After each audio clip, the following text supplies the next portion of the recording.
The morning that changed everything. The small town of Elmswood had always been a picture of tranquility. With its tree-lined streets, picket fences, and children's laughter echoing from schoolyards, it was the kind of place where neighbors exchanged pleasantries over garden hedges, and crime seemed like a distant concern. For 12-year-old Jamal Carter, this idyllic town was all he had ever known.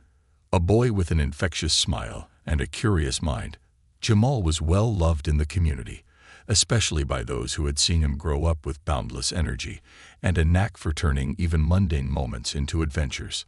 That morning, Jamal woke up early, the golden rays of sunlight filtering through his bedroom curtains. He could hear birds chirping outside, their melodies harmonizing with the distant hum of a lawnmower down the street. It was a perfect summer day, the kind where time seemed to stretch lazily, and possibilities felt endless. As he bounded down the stairs, his father, Judge Samuel Carter, was seated at the dining table, a steaming mug of coffee in one hand and a legal document in the other. Samuel Carter was a man of imposing stature, with a presence that commanded respect both in the courtroom and at home. Yet with his son, he was a gentle giant, always quick with a laugh or a word of encouragement. "You're up early, kiddo," Samuel said, setting his papers aside to focus on Jamal. Jamal grinned, his excitement barely contained. "It's Saturday, Dad. No school, no homework, just me and the whole day to explore." Samuel chuckled. "Well, that sounds like a plan. Here." He reached into his wallet and pulled out a crisp $100 bill. "Why don't you treat yourself today? Maybe grab that comic book you've been talking about." Jamal's eyes widened as he took the money, holding it delicately as though it were made of gold. "Thanks, Dad," he exclaimed, already imagining the treasures he could buy. "Just be careful," Samuel added, his tone turning serious. "Stick to the main streets, and don't talk to strangers." "I will, Dad," Jamal promised, stuffing the bill into his pocket before bolting out the door. The streets of Elmswood were alive with the gentle bustle of a summer morning. Jamal walked briskly, his sneakers slapping against the pavement as he made his way to the small shopping district on Maple Avenue. He greeted familiar faces along the way, waving to Mrs. Hargrove as she tended to her rose bushes and nodding at Mr. Patel, who was opening his corner store. Everything about the day felt ordinary, safe, a far cry from the events that would soon unfold. As Jamal turned onto a quieter street, his steps slowed. A man stood at the far end of the block, leaning against a lamppost. He was large, with a gut that strained against his sweat-stained shirt and a face twisted into a permanent scowl. His eyes, small and beady, locked onto Jamal the moment he appeared, and the boy's heart sank. There was something about the man's presence that felt wrong. Jamal tried to shake off the unease, focusing instead on the $100 bill in his pocket. He told himself to stay calm and keep walking. The man, however, stepped away from the lamppost and began moving toward him. "Hey, kid," the man called out, his voice gruff and demanding. "What's that you got there?" Jamal froze for a split second before forcing himself to keep walking. "Nothing, sir," he replied, his voice steady, but his hands trembling in his pockets. "Don't lie to me." The man snapped, his pace quickening. Within moments, he was standing in front of Jamal, blocking his path. "I am just going to the store," Jamal stammered, trying to sidestep the man, but a large, meaty hand shot out and grabbed his shoulder. "You're lying." The man growled, his grip tightening. "Hand it over." Before Jamal could react, the man shoved him against the nearby wall, the rough brick scraping his back. Jamal cried out, fear overtaking him as the man reached into his pocket and yanked out the $100 bill. "That's mine," Jamal protested, his voice high with panic. The man sneered, crumpling the bill in his fist. "Not anymore. It ain't." And then, without warning, he slammed Jamal's head against the wall. Pain exploded in Jamal's skull, and the world spun as he crumpled to the ground. His vision blurred, and he could barely make out the man's retreating figure as he stumbled away. pocketing the stolen money. For a long moment, Jamal lay there, his body trembling as tears streamed down his face. Blood trickled from a gash on his forehead, staining the pavement beneath him. The cheerful hum of Elmswood seemed to fade, replaced by the deafening roar of his own heartbeat. Finally, with great effort, he pushed himself to his feet. His legs wobbled, and his head throbbed with every movement, but he knew he had to get home. His father would know what to do. His father would make this right. As he staggered down the street, clutching his bleeding head, Jamal felt a new emotion bubbling beneath the pain and fear. Anger. This wasn't just an attack. It was an affront to everything his father stood for: justice, fairness, and the idea that everyone deserved to feel safe in their own community. By the time Jamal reached his house and collapsed on the front steps, his mind was set. He would tell his father everything. And together, they would ensure that the man who did this would face the full weight of the law. But Jamal had no idea that this single violent act would ignite a chain of events that would challenge not only his father's principles, but also the very foundation of Elmswood itself. For beneath the town's picturesque surface lay tensions and secrets that had long been buried, waiting for a spark to bring them to light. And that spark had just been lit. A father's justice. The late afternoon sun cast long shadows across Elmswood as Judge Samuel Carter sat at the edge of Jamal's hospital bed. His usually composed demeanor had been replaced by a quiet, simmering anger that radiated from every line of his face. He gently brushed a hand over his son's hair, careful not to disturb the bandage wrapped around Jamal's head. Jamal had recounted the incident with trembling lips, each detail igniting a fire in his father's chest. Samuel listened intently, his jaw clenched tightly, his fists resting on his knees. For all his years in the courtroom, delivering verdicts with unwavering impartiality, this was different. This was personal. "You're sure you don't know him?" Samuel asked again, his voice low and steady, but laced with urgency. Jamal shook his head, his gaze fixed on the white hospital sheets. "No, Dad. I've seen him around before, but I don't know his name. He just came at me." Samuel exhaled slowly, his eyes narrowing. The thought of anyone laying a hand on his child was enough to send a wave of fury coursing through him, but the randomness of the attack made it even harder to comprehend. Who was this man? What gave him the right to take from his son, to harm him so viciously? A nurse stepped into the room, interrupting Samuel's thoughts. "Judge Carter," she said softly, "the police are here. They'd like to speak with you." Samuel rose from his chair, smoothing the lapels of his suit jacket. "Stay here, son," he said, his voice firm yet gentle. "I'll take care of this." Jamal nodded, his eyes filled with trust. Despite his fear and pain, he believed in his father. Samuel Carter was not just a judge. He was a symbol of fairness and integrity in their community. If anyone could make things right, it was him. In the hospital corridor, two officers stood waiting. Officer Daniels, a middle-aged man with kind eyes and a no-nonsense attitude, nodded respectfully as Samuel approached. His younger partner, Officer Vega, stood at his side, looking slightly uneasy. "Judge Carter," Daniels began, extending a hand. "We're sorry to hear about what happened to your son. We're here to help in any way we can." Samuel shook his hand firmly. "Thank you. What do we know so far?" Daniel sighed, pulling out a small notepad. "Unfortunately, not much. We've canvassed the area where the attack took place, but there were no witnesses willing to come forward. The description your son provided, large, heavy-set, middle-aged, fits a few individuals known to us, but we don't have a definitive ID yet." Samuel's eyes hardened. "This man assaulted my son in broad daylight and stole from him. You're telling me no one saw anything?" "People don't like getting involved, Judge," Vega chimed in, his voice hesitant. "It's a small town. Folks are scared of retaliation." Samuel took a step closer, his towering presence making the younger officer shift uncomfortably. "This isn't about fear. This is about justice. I want every resource available put into finding this man. I won't have him walking free while my son lies in a hospital bed. Daniels nodded solemnly. We'll do everything we can.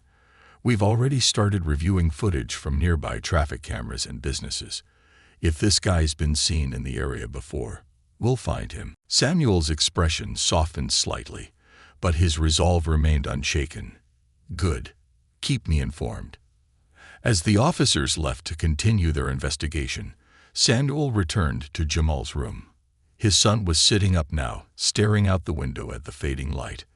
There was a quiet determination in Jamal's expression that Samuel recognized all too well. It was the same look he himself wore in the courtroom. "Dad," Jamal said softly as Samuel sat down beside him again. "Why would someone do this? I wasn't bothering him. I didn't do anything wrong." Samuel placed a reassuring hand on Jamal's shoulder. "Sometimes people do terrible things for reasons we can't understand. But what matters is that we don't let them get away with it. We stand up for what's right." Jamal nodded, though his eyes remained troubled. "Do you think they'll catch him?" "They will," Samuel said firmly. "And when they do, he'll face the full weight of the law." The following days were a whirlwind of activity. The police continued their investigation, following leads and conducting interviews.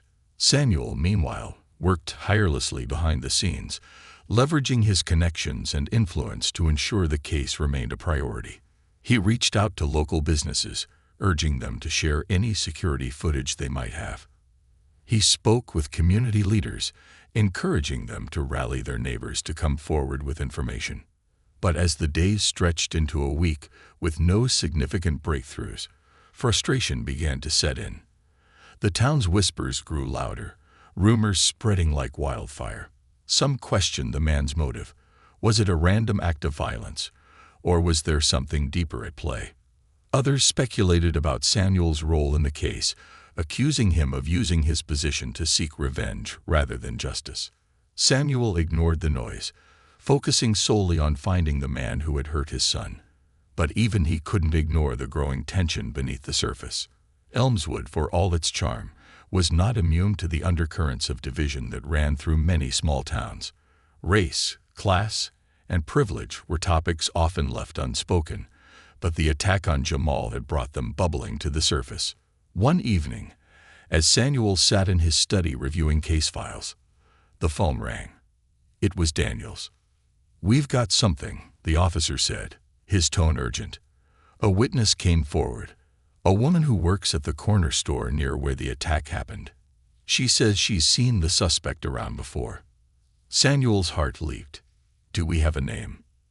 "Not yet, but she gave us a detailed description. It matches what your son told us. We're running it through our database now." "Keep me updated," Samuel said, his voice steady despite the surge of emotion coursing through him. As he hung up the phone, Samuel allowed himself a moment of hope. They were getting closer. Soon, the man who had hurt his son would be held accountable. But deep down, he knew that this case was about more than just one man's actions. It was about confronting the cracks in their community, the unspoken tensions that had been ignored for too long. That night, Samuel sat beside Jamal's bed as his son slept, his small chest rising and falling in the dim light. Samuel reached out and gently brushed a curl of hair from Jamal's forehead, his heart aching with both love and anger. He thought of the man who had done this, the coward who had stolen from a child and left him bleeding on the street. "You messed with the wrong family," Samuel muttered under his breath, his jaw tightening. "I won't rest until you're brought to justice." Outside, the town of Elmswood lay quiet under the cover of darkness. But within its shadows, a storm was brewing, one that would test not only Samuel's resolve, but also the very fabric of the community he had sworn to protect. The man they were hunting was not just a criminal. He was a catalyst, a spark that threatened to ignite long-simmering tensions. And Samuel Carter was determined to face the storm head-on. For his son, for justice, for Elmswood. Cracks in the facade. The following morning, Elmswood woke to an uneasy quiet. The picturesque town, once brimming with a sense of security, was now shrouded in whispers. Judge Samuel Carter's relentless pursuit of the man who attacked his son had become the talk of every coffee shop, grocery store, and street corner. In the Carter household, the tension was palpable. Samuel was at his desk, surrounded by papers and reports. His normally meticulous study was in disarray, reflecting his growing frustration. The police had a promising lead, but no name yet, and every moment without an arrest felt like a betrayal of his promise to Jamal. Jamal, meanwhile, was confined to the house on doctor's orders. The swelling on his head had gone down, but the emotional wounds were far from healed. He sat by the window, staring out at the street where kids his age played, their laughter a stark reminder of the normalcy he'd lost. His mother, Evelyn Carter, tried to distract him with books and games, but his mind remained fixed on the attack and its aftermath. "Mom," Jamal said suddenly, breaking the silence. "Do you think Dad will find him?" Evelyn looked up from the book she was pretending to read, her expression softening. "Your father doesn't give up, Jamal. He's the kind of man who fights until he makes things right." "But what if he doesn't?" Jamal's voice was small, filled with a vulnerability that pierced her heart. "What if this man gets away? What if he hurts someone else?" Evelyn set the book aside and pulled her son into a gentle embrace. "That's why your dad is working so hard, sweetie. He wants to make sure no one else goes through what you did.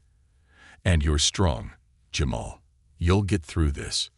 Jamal nodded against her shoulder, but his doubt lingered. He couldn't shake the image of the man's face or the overwhelming sense of helplessness he felt during the attack. Later that afternoon, a knock at the door broke the stillness of the house. Samuel opened it to find Officer Daniels standing on the porch, his expression grim. "We've got an ID," Daniels said without preamble. "His name is Curtis Langley. He's a drifter known for petty crimes and aggressive behavior. He's been in and out of holding cells across the county." Samuel's jaw tightened. "Where is he now?" Daniel sighed. "That's the problem. He's not in Elmswood anymore. We tracked his last known location to a motel 2 towns over, but he's gone. He's smart enough to know we're looking for him." Samuel's hands balled into fists at his sides. "What are you doing to find him?" "We've issued an APB," Daniels replied. "But tracking someone like Langley isn't easy. He doesn't stay in one place for long." Samuel's frustration boiled over. "A child was assaulted in broad daylight, and you're telling me this man might slip through the cracks? That's unacceptable." Daniels held up a placating hand. "We're doing everything we can, Judge Carter. I need you to trust us." Samuel took a deep breath, forcing himself to calm down. He knew Daniels was trying, but patience was a luxury he couldn't afford. "Keep me updated," he said curtly before closing the door. The news of Langley's identity spread quickly, fueling both fear and speculation. Some residents of Elmswood began locking their doors earlier in the evening, a habit they hadn't practiced in years. Others whispered about the underlying tensions that the attack had brought to light. At the town hall, community leaders gathered to discuss the growing unrest.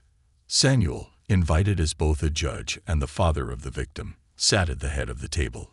His presence commanded attention, and the room fell silent as he stood to speak. "This attack on my son is not just an isolated incident," Samuel began, his voice steady but filled with emotion.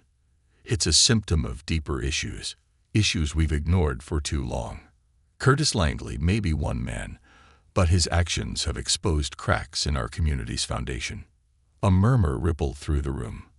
The people of Elmswood were proud of their town's reputation for harmony, but Samuel's words struck a nerve.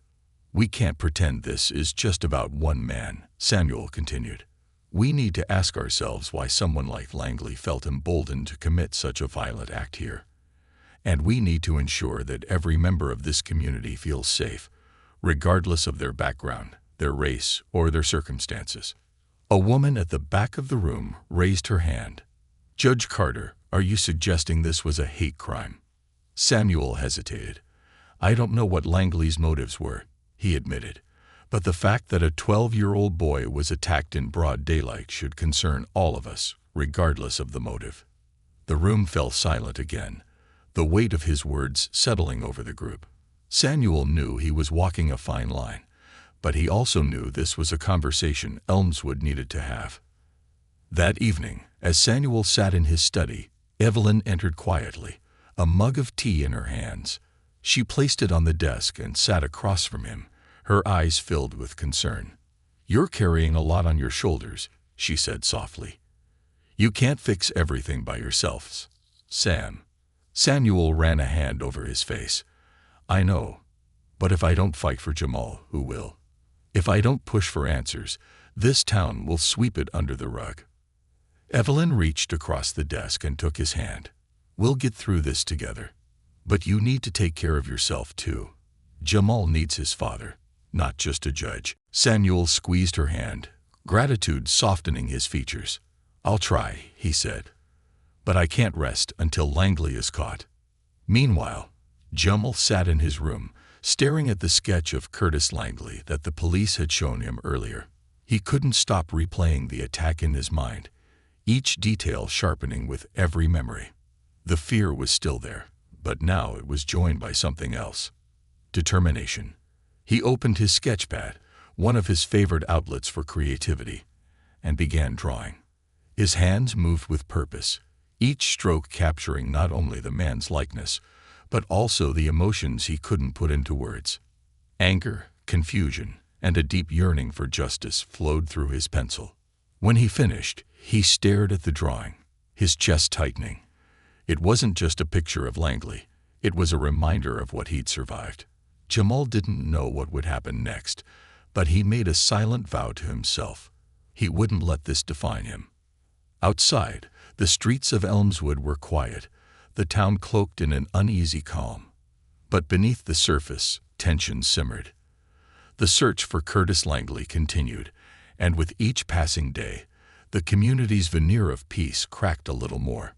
For Samuel, Jamal, and the town of Elmswood, the storm was far from over.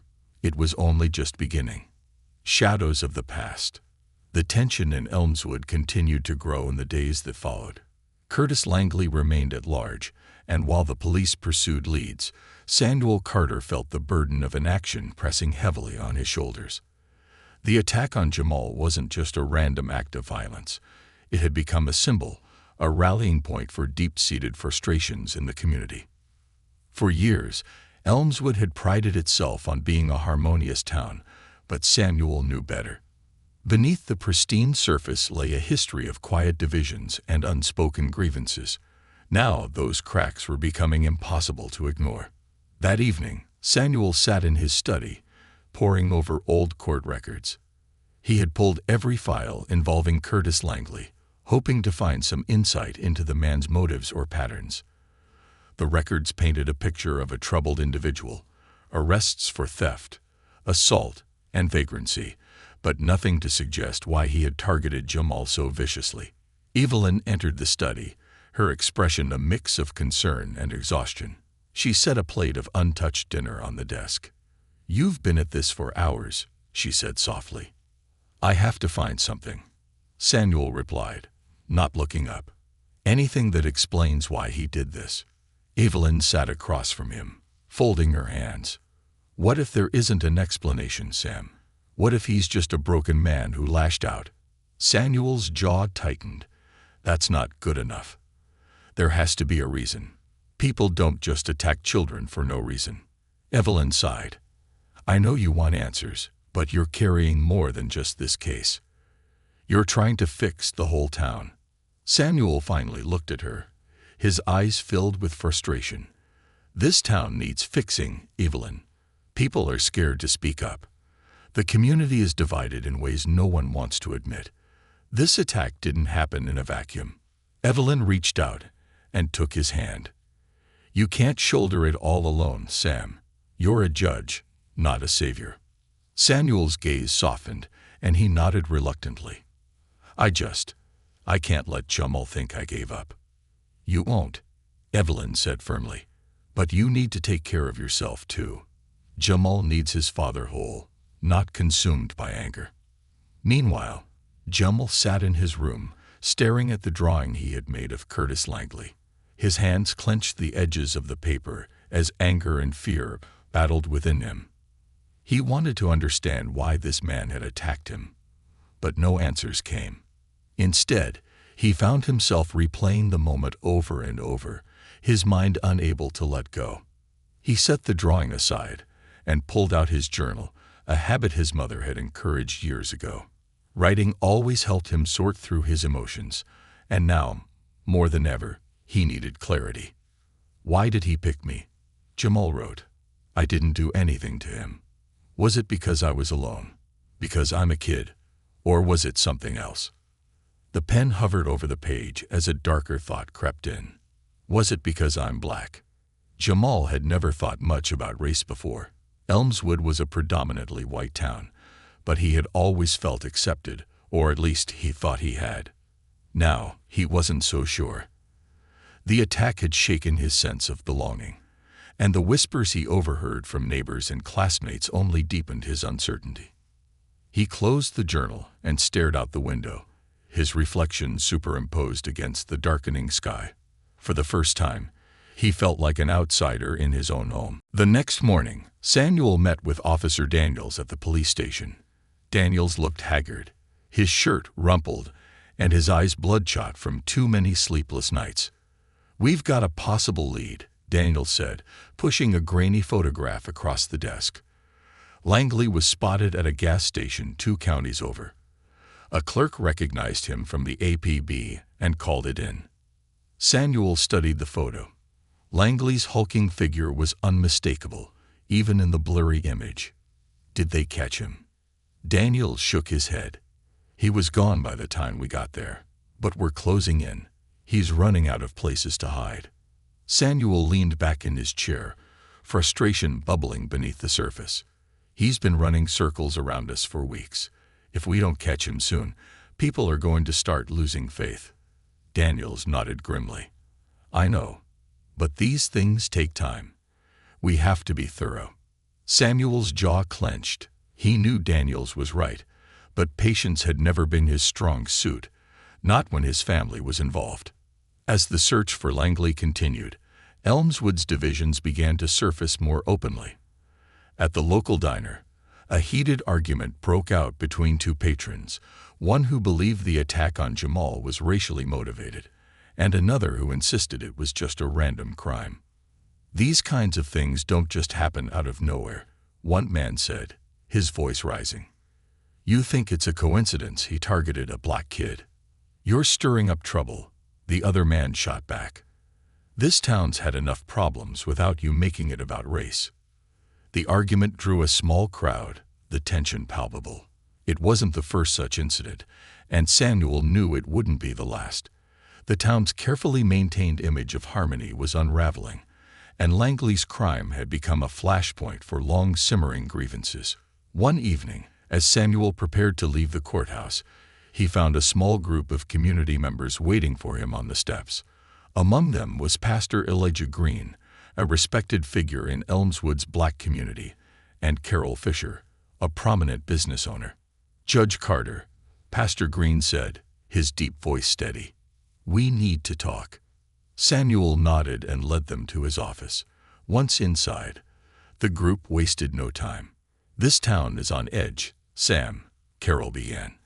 "People are scared, angry, and confused. They're looking to you for leadership." "I'm doing everything I can," Samuel replied. "The police are closing in on Langley, and I've been working with community leaders to address the deeper issues." "But is that enough?" Pastor Green asked. "Langley is just a symptom of a larger problem. This attack has opened wounds that have been ignored for too long. We need a real conversation about what's happening here." Samuel sighed, rubbing his temples. "I know you're right, but where do we even start? The divisions in this town didn't appear overnight, and they won't disappear overnight, either. We start by acknowledging the problem," Pastor Green said firmly. "And we start by ensuring that justice is served, not just for your son, but for everyone who's been let down by the system." Samuel looked around the room, his resolve hardening.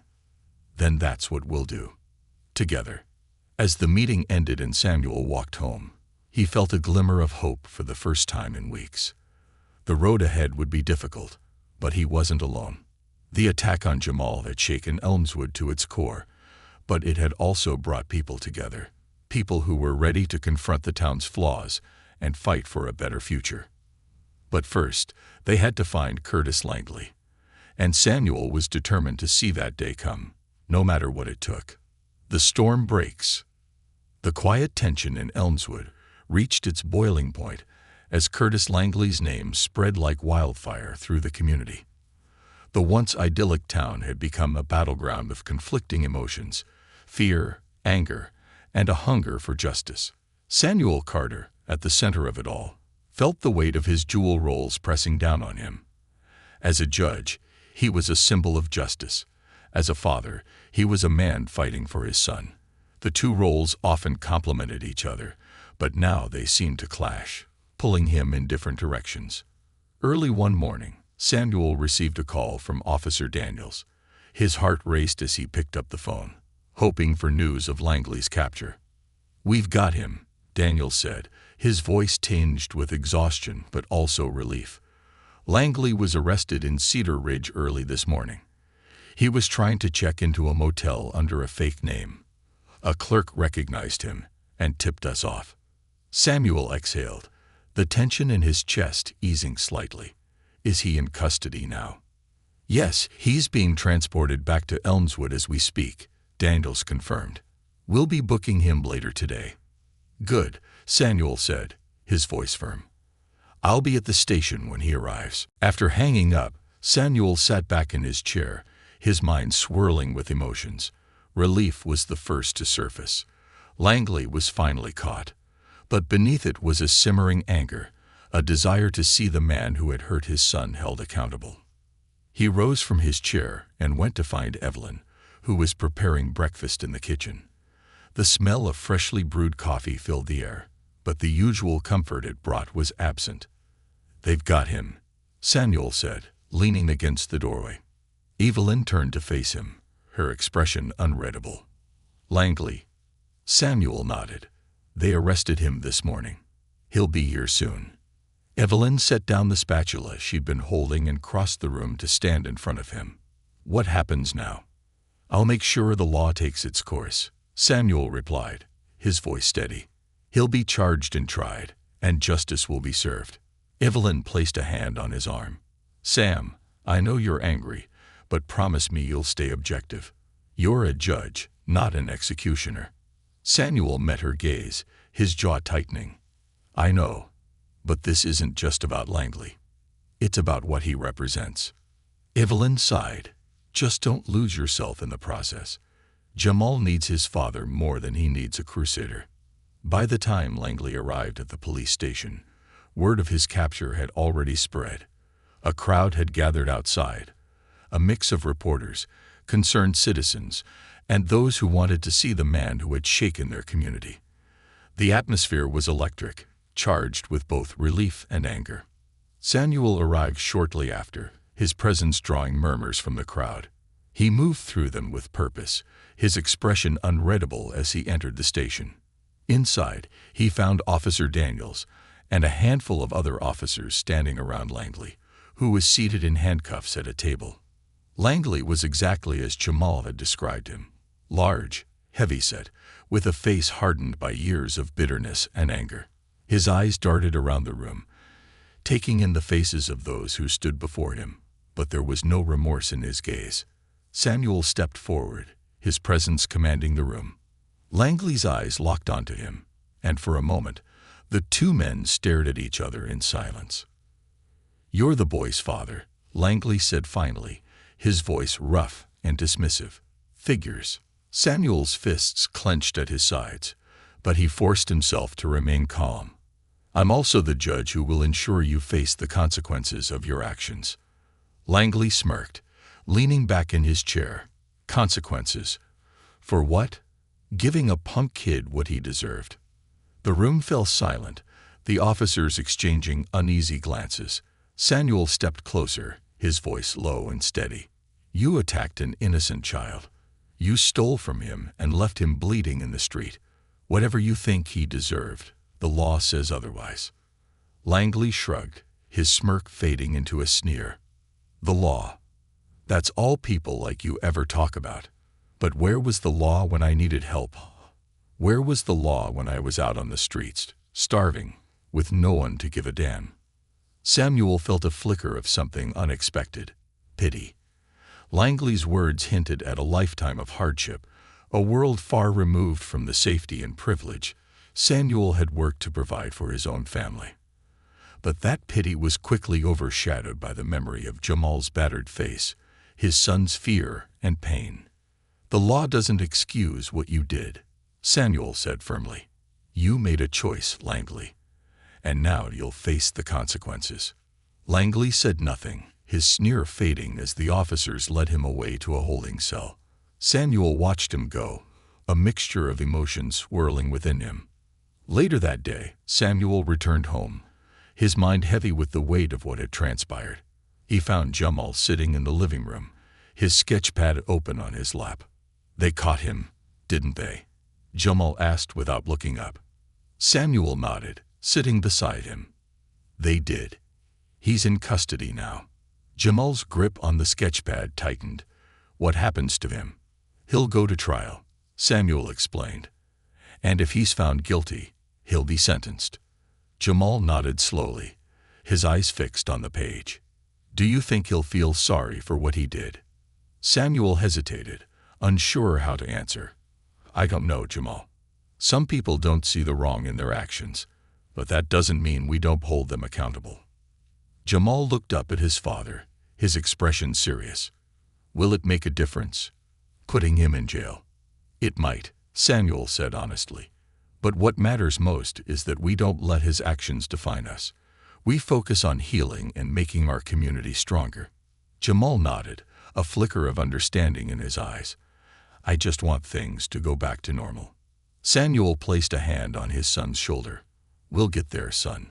It'll take time, but we'll get there. That evening, Samuel and Evelyn sat together on the porch, watching the stars emerge in the night sky. The air was cool, carrying the faint scent of jasmine from the garden. Do you think this is over? Evelyn asked quietly. Samuel shook his head. Not yet. The trial will bring its own challenges, but it's a step forward. Evelyn leaned against him, her voice soft. I just hope this town can find a way to heal. Samuel wrapped an arm around her, his gaze fixed on the horizon. We'll make sure it does. For Jamal. For all of us. But deep down, Samuel knew that the road to healing would be long and fraught with challenges. The cracks in Elmswood's facade had been exposed, and while Curtis Langley's capture was a victory, it was just the beginning of a larger reckoning. The storm that had broken over the town wasn't just about one man. It was about confronting the truths that had been hidden for far too long. And Samuel was determined to see it through, no matter what it took. The reckoning. The day of Curtis Langley's trial arrived, casting a heavy pall over Elmswood. The courthouse was packed to capacity, a rare sight in a town where legal proceedings were usually low-profile affairs. Residents who had lived quietly for decades found themselves drawn to the spectacle, eager to witness the culmination of events that had shaken their community to its core. Samuel Carter stood in his chambers, adjusting the cuffs of his shirt with deliberate care. Though he was not presiding over the case, his position as Jamal's father made that impossible. His presence was felt in every corner of the building. As a man of law, he trusted the system to do its job. As a father, he grappled with the conflicting emotions of anger, sorrow, and hope. Inside the courtroom, Langley sat at the defendant's table, his expression unreadable. His court-appointed lawyer whispered in his ear, but Langley's eyes remained fixed on the crowd, scanning the faces as if searching for something or someone. Across the aisle sat Jamal and Evelyn, their hands clasped tightly together. Jamal's face was composed, but his eyes betrayed the weight of the moment. The prosecutor, a sharp-eyed woman named Angela Ruse, stood and began her opening statement. She outlined the facts of the case with precision. Langley's unprovoked attack on Jamal, the theft of the $100 bill, and his subsequent flight from the scene. Each word landed like a hammer blow, painting a vivid picture of the violence and its aftermath. When it was the defense's turn, Langley's lawyer rose hesitantly, his voice lacking the force of his counterpart. He spoke of Langley's difficult life, his years of poverty, homelessness, and the systemic failures that had left him adrift. He argued that Langley's actions, while reprehensible, were the product of desperation rather than malice. The courtroom buzzed with murmurs, the community's divisions laid bare. Some nodded in sympathy, acknowledging the harsh realities of Langley's circumstances. Others shook their heads, their expressions hard with anger and disbelief. As the trial progressed, Jamal took the stand. His small frame seemed dwarfed by the witness box, but his voice was steady as he recounted the events of that day. He spoke of the fear he felt, the pain of the attack, and the lingering questions that haunted him. "Did you know the defendant before the incident?" the prosecutor asked. "No," Jamal replied, his voice firm. "I'd seen him around, but I didn't know who he was." "And did you do anything to provoke him?" "No. I was just walking to the store." Angela Ruiz nodded, her expression softening. "Thank you, Jamal. No further questions." Langley's lawyer approached, his demeanor cautious. "Jamal, I'm sorry for what happened to you. But do you think it's possible that Mr. Langley didn't intend to hurt you? That he was just desperate?" Jamal hesitated, his hands gripping the edge of the witness stand. "Maybe," he said finally, "but that doesn't make it right." The lawyer nodded, retreating to his seat. The climax of the trial came when Langley himself took the stand. His lawyer had advised against it, but Langley insisted. He faced the judge, his large hands gripping the edges of the podium.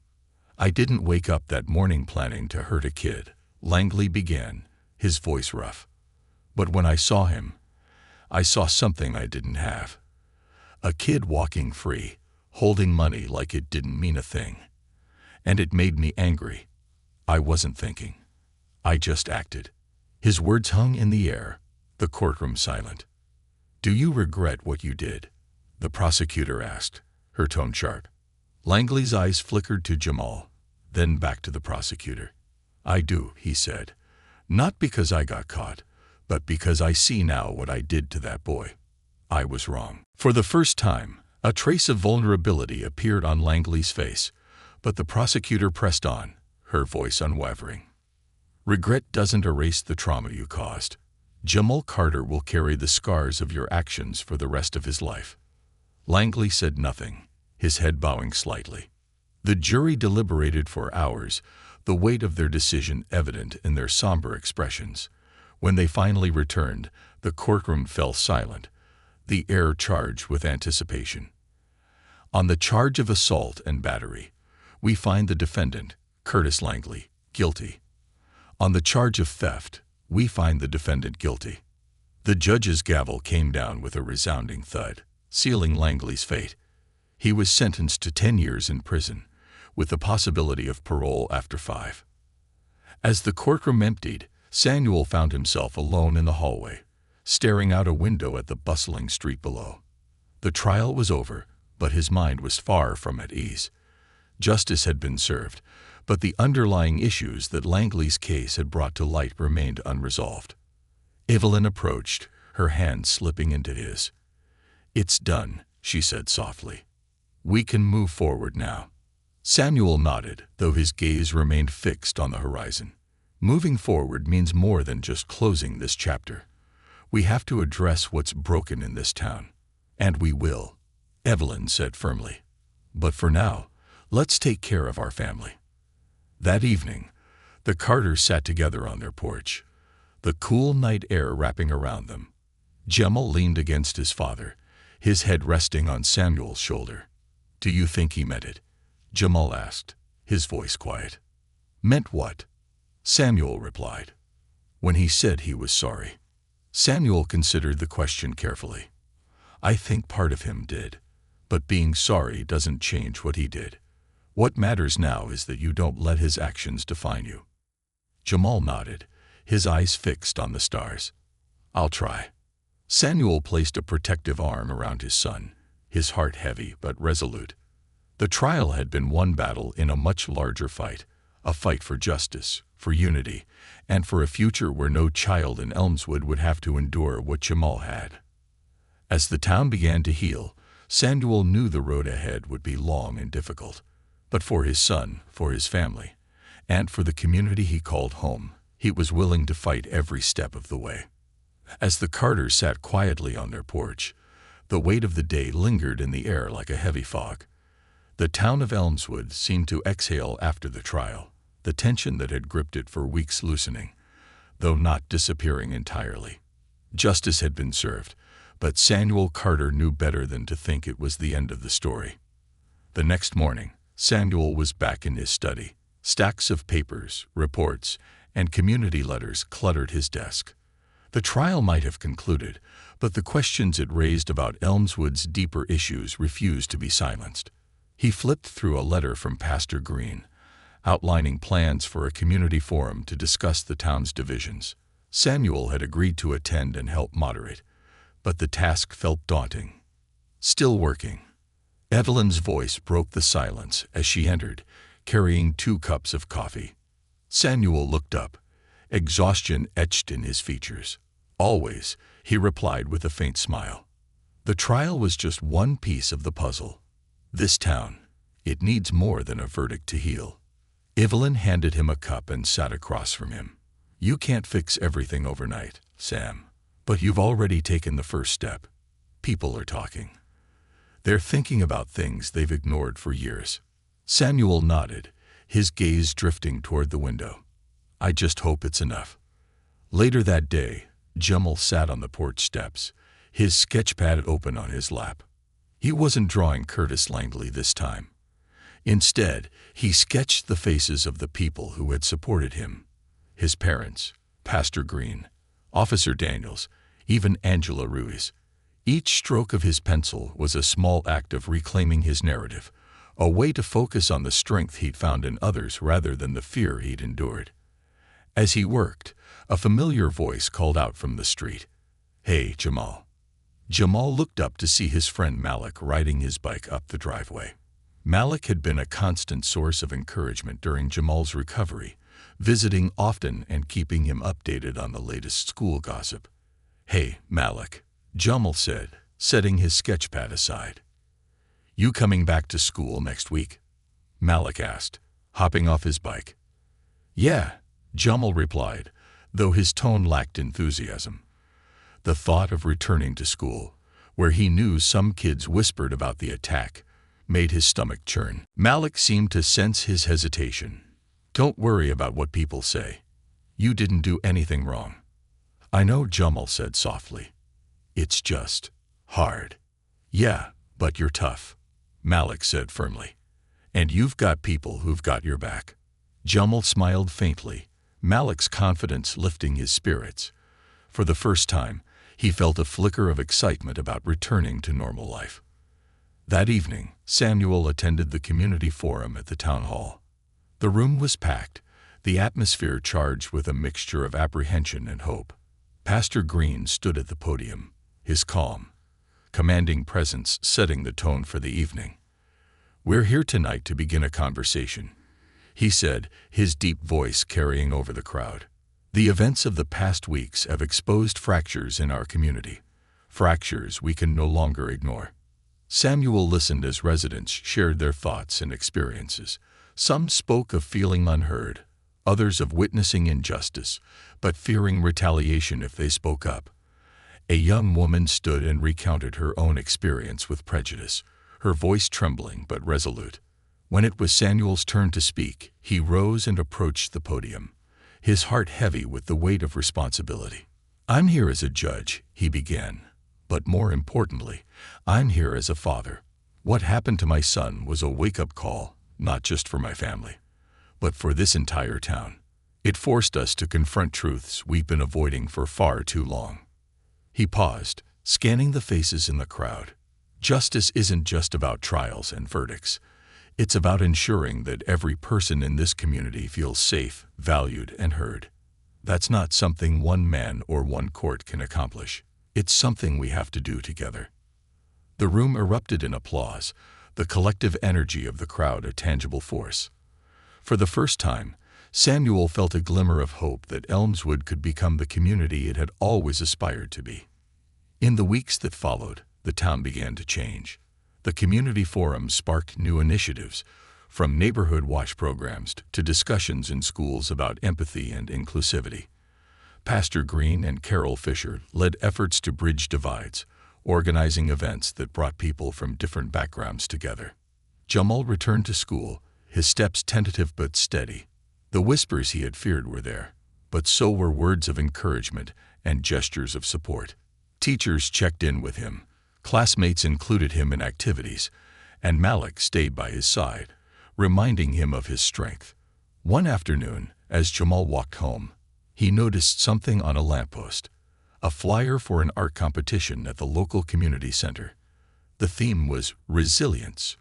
Intrigued, he tore off the tab with the entry details and tucked it into his pocket.